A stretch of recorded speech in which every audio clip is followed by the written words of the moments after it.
issue on that was We are recording whether it's now. at commission. All right, the Parks Committee will come to order, and we will note that Alder Weary is present, Alder Campbell, Alder Eck, and Alder Stoyer is excused. And should we rise for the Pledge of Allegiance? Yep. We're going to start a new tradition here. All right, I pledge allegiance To the flag of the United States of America, to the republic for which it stands, one nation, under God, indivisible, with liberty and justice for all. Thank you, and what are your wishes for the agenda?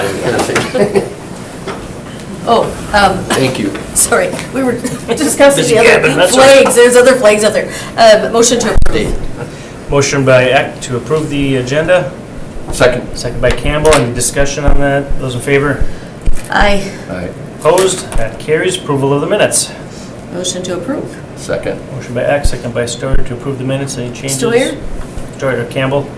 Okay. Just want to Mark's not clarify. here. Oh, Mark's not. Those in favor? Aye. Aye. Opposed? Motion carried. Our one item. One item. Consideration of possible action on the request by NEW New Leaf to install and manage various food forest gardens at Seymour Park. Yeah, so I'll give a brief presentation and overview of the project, and I would recommend opening up the floor. We have several people who are here to voice their support of this project.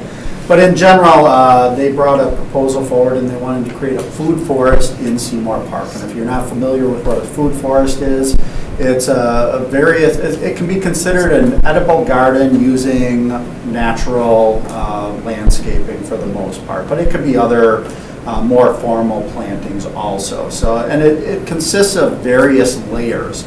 So you have a canopy and a tree layer, you have a shrub layer, and then you have a ground layer. And then you plant various things that are all edible, such as the trees can be fruits and nut trees. You can do asparagus on the ground. There's different shrubs that have various types of berries that are all edible. And if you take a look at the map that's included in the agenda packet, they actually have several different locations within the park where they're proposing to add various edible gardens. What we're actually proposing to do initially here is give them approval to build edible garden in Zone 1 and Zone 2 on the map. Now, Zone 1 is actually an existing edible garden that's there. So this group would be doing additional maintenance to it to improve it and just make it a little bit better than it is. And then Zone 2 is to create a brand new edible garden or food forest, let's say, just east of Ashland Avenue. So the bulk of the park is west of Ashland Avenue. The area that we're going to focus on for the first trial garden is east of Ashland Avenue.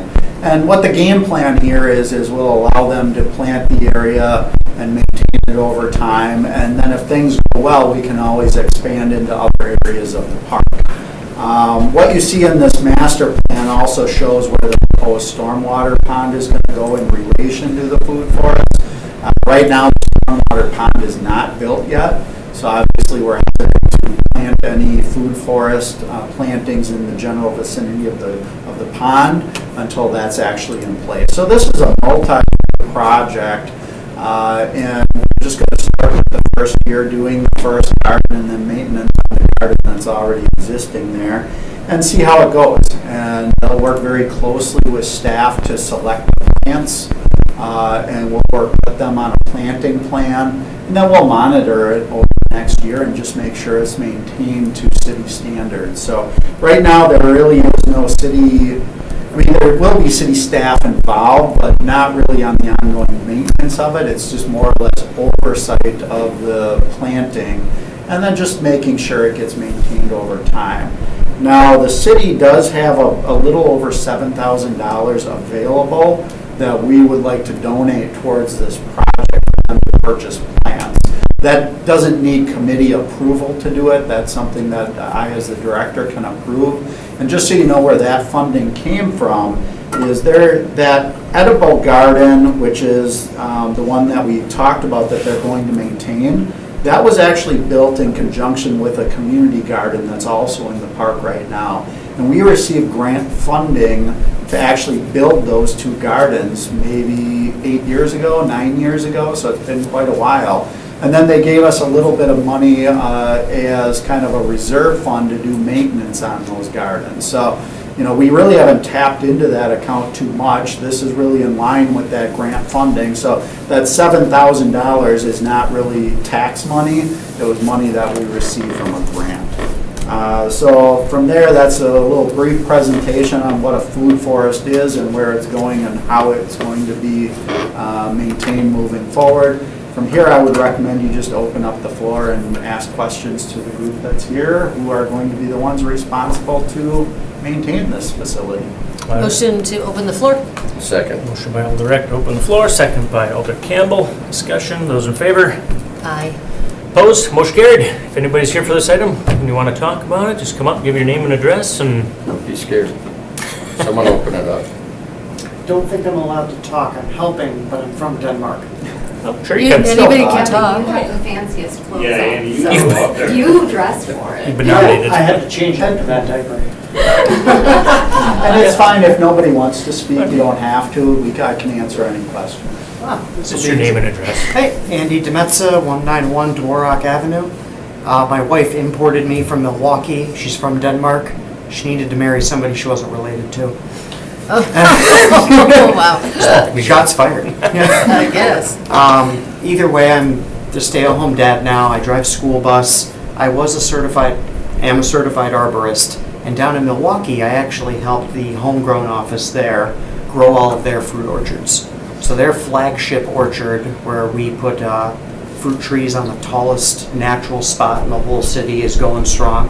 I go back every year and teach Boy Scouts how to prune fruit trees. It's partnered with a local Lutheran church that has a St. Vincent de Paul kitchen, and we feed homeless people and not homeless people, families. It's partnered with a youth program. When I started there were kids that were literally hitting the ground dodging bullets.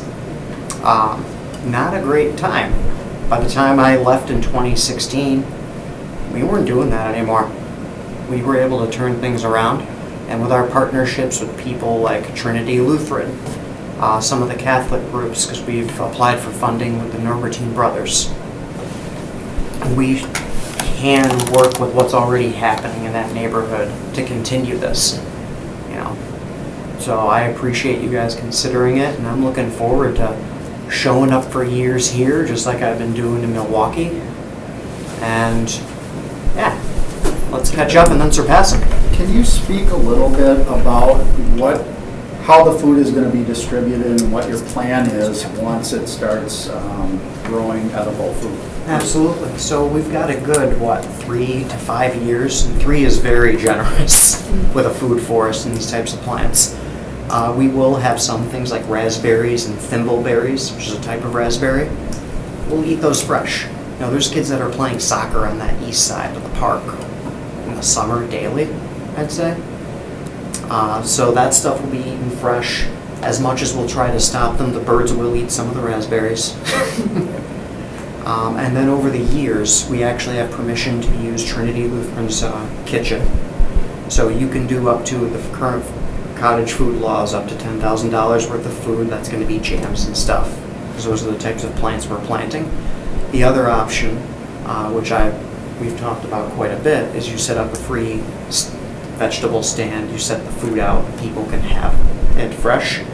You got to check it every day, though. In case stuff goes bad, it has to be composted. And then over time, we are working with Trinity Lutheran. They have a pantry, and they can expand and upgrade their kitchen to be commercial up to code, Green Bay and Brown County standards. I'm a global food safety person from Abbott Labs at one point. I can help them design and figure out that kitchen. And then just one other thing to note is if you look through the proposal, you'll see that there's going to be a lot of signage out there too, so that the public can actually see a photo of what's edible with a name on it. So it just gives them a little more information to decide whether or not it's appropriate for them. That's actually an excellent idea. And is it mostly items that people would recognize, or are there going to be, for Christmas, got a foraging book in Wisconsin, and there's tons of things we can eat that we don't even know that we think are just plants, right? So are there going to be some of those items, or is it mostly, items people recognize, raspberries, apples? It'll be 50-50. There'll Okay. be some plums, apricots, the thimbleberries people will just think are raspberries. They're the same thing except thimbleberries go bad quick and don't ship. Very well. And yeah, I think it should go well, the education, and Dylan over here of NWTC, who we're working with to hopefully add QR codes to those signs and have NWTC host those so that they can get updated over time. Go ahead. All right. Okay, so will there be fences around it? Something, I guess I'm envisioning if people are there at the park, they may just go in and help themselves. Is that what your intentions are? Only what is put on the sign. We want to be safe. My wife is an emergency doctor with daycare, and she has multiple times told me, don't let people get stuff that can poison them. For instance, Josh over here stopped me. I used to grow buffalo/silverberry at a homestead I lived at. And uncooked, there's small amounts of toxins in there. We had to remove it from the plant. Is it safe? 99.9% yes. But this is public land. You guys are taking a chance on us. We're not taking any chances. So they can help themselves? Yes. Okay. And they'll be actively monitoring what plants are there, so if, you get some wild plants that grow up that aren't appropriate, they're going to be doing regular maintenance out there, and those will be gone. Pesticides at all? Only those that are on the USDA organic list that we put in the plan. And frankly, the answer is mostly no. Josh? The plan will be not to use anything unless we really need to, and then we will post, the hope will be to have a community board, and naturally if we spray anything with anything, we will make sure the public knows on all the social media accounts and on the signage. The plan will be not to do anything. There will be, the current edible walkway, which has been up for, I think, 8 About 8 years. years, yeah. We've never done anything. When invasives come in, we cover things with cardboard and then wood chip over it. So, we never hit it with anything that would harm anybody. It all sounds great. I don't know how many plants you're planning on planting or trees. I have apple trees, I have cherry trees, I got asparagus, I got berries. In my backyard, it's about all I can handle. But birds usually get the cherries, they usually get the apples. And I tried corn once and got that. And the berries got killed by spraying the fence for weeds. Yeah, that'll happen. Did you try the raccoons? They might have tasted good after the corn. It's right by the sanctuary, that's in my district. You don't want to kill any wildlife unless it's causing problems. I think, how big is It's going your to take a group? long time, I'm Oh, sorry. sorry, no, go ahead. So, to supply a food pantry, talking orchard here, how many? It was 8 trees of different species. Yeah. That's not going to provide a lot. We're not giving them everything. Yeah. It's an outlet in case we can't eat everything ourselves or the community isn't quite as hungry as we had hoped. Well, even as an activity, getting everybody together is good enough cause, I guess. We've got Schreiber Foods committed to bringing 37 people on May 18th, and I let them know that if we have ourselves lined up to do that work. We have a backup plan just in case.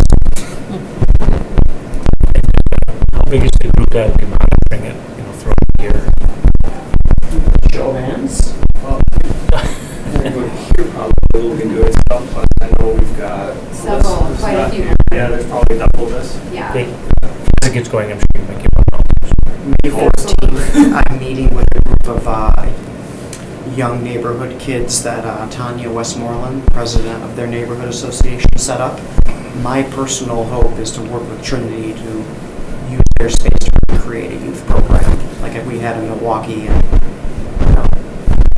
it's a little less dangerous up here, so I'm actually pretty excited about it. Is that the church right next door? Kind of. So on the east side, you can go through an empty lot that they own, and then cross the other road, and I forget the name of that, and they're right there. So It's we're on the the north side of the shipyard district, which. Okay. Any other questions from the committee? Anything else you want to add? Anything else? No? Thank you. Motion to close the floor? Motion by Alder Eck, second by Alder Campbell, close the floor. Discussion. Those in favor? I, Opposed? Motion carried. What are your wishes? Make a motion to approve. second. All right, motion by Alder Eck, second by Alder Campbell to approve. This goes to council next week, Tuesday, for final approval for the rest of the council. I also vote yes, so that carries unanimously, and good luck. Thank you for your willingness to do it. Is that what we're doing? Thank you, guys. You're done. Yes. Well, we could be considered and put you through the ringer. Glad you walked in when you did. Yeah. All right, being around the director's report. That diaper was rough. Yes, I don't really have anything to add other than what's in the report. And there's a lot going on right now with spring here. We're trying to get the beach up and running for next week. Trying to get the sanctuary up and running for the season. Playground programs, pools, athletic fields. We're really busy. Spring is our busiest season. So, I see, not that it's a park thing, but we're planting a couple trees in Arbor Day on Friday. yep. Yeah, we have several Park by me. locations where we're planting trees. Let's see if I have those jotted Not down. much of a notice to get the I don't neighbors remember together the to do it. exact though. Week. locations. So I can email you all the information because I don't know it off the top of my head. Well, I'll be there. Okay. Right? Really whole, I only got a day to read it, but pretty Yep. hard to get all the neighbors to go do it. Well, we've been advertising it, so we've been getting the word out Hmm. on our end to a certain degree. So. Social media. I do have one question, and if I missed it, sorry. Summer soccer starts in June. Will that path be in by then? The path will not be in. So what happened with that is we actually bid that out for construction Okay. along with another project, and we did not get any bids on it. I know that. And so we are kind of re-strategizing how to do it Okay. and get that project done this year. So it's still on our horizon, but we just have to figure out if there's another project that we can lump it into and rebid it. Always have to work Colbert in. Just, I was Go ahead, thinking Alder it, but I Campbell. didn't say it.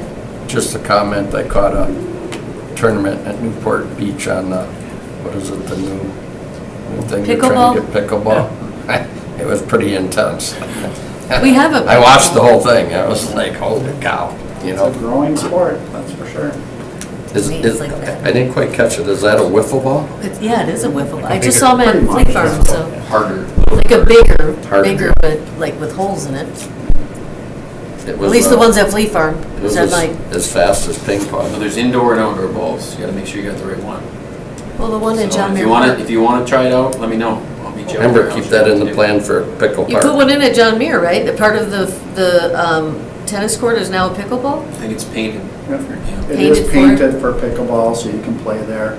But yeah, there is an active pickleball league on the east side. They're always willing to teach people how to play. So Well, we I can was always just gonna get buy the- some and do it with my the daughter. professionals out there to really spur your interest even more. Well, this thing, they even followed up as an informational thing. They actually showed them doing it on a tennis court that wasn't getting used, and they showed the blacktop, they showed the lines, they showed all the setup and the dimensions and the whole 9 yards. It was really a kind of a, Come like, to my neighborhood and I'll show you you know ours. how they say your phone is like listening to you? I think my TV does the same thing, you know, because awesome. It popped up after we were talking about it. Yeah, I'm kidding, right? Yeah. Right. I guess just one other thing to mention, so staffing for summer help is going much better than last year. That's good. We're still not full with anything for the most part, so we still need more ride operators, we still need some more summer playground leaders, and really the area we're struggling with the most is our lifeguards, so. We're still struggling with lifeguards, but we're doing better than we did last year, so. It's still too early to say whether or not we're gonna have all 3 pools open, but We're ahead of the still curve. working towards it. That's good. Good to hear. Except the Schiffer Dome explain when you said we don't know.